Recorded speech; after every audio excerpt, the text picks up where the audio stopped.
How can we burn fat? Well, that's what we all want to do. Imagine that we can somehow manipulate our meals so that we can maximize fat burning.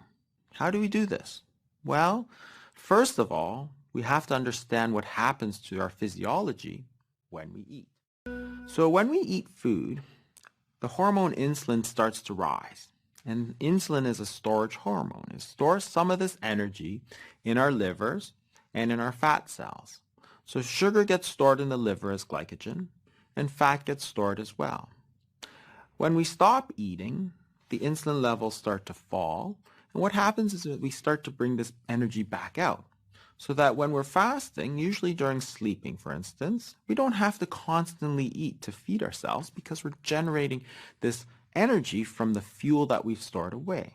And this is a normal situation. So you eat, energy gets stored. As you don't eat, the energy comes back out. Now, there are two main fuel sources for the body. The body can burn sugar, and the body can burn fat. And you have to understand that the body can switch from one to the other without any problems. This is a normal situation.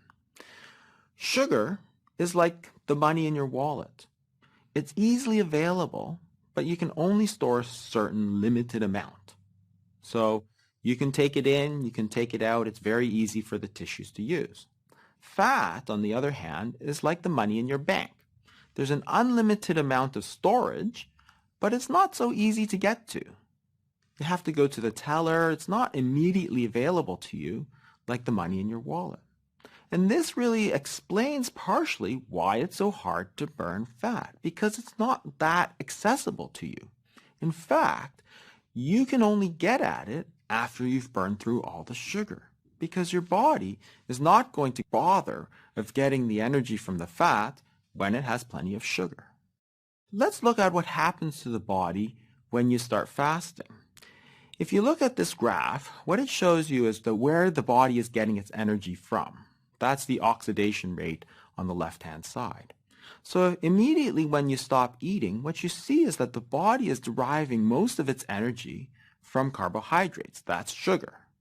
And the immediate part after fasting, you can see that most of the energy is still derived from sugar. But after about 24 hours or so, those stores start to run out.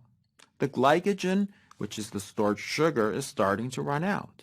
And as you stop getting energy from your sugar, then you can see the green line, which is the fat burning, starts to ramp up. What you see in essence is a switch here from burning sugar to burning fat.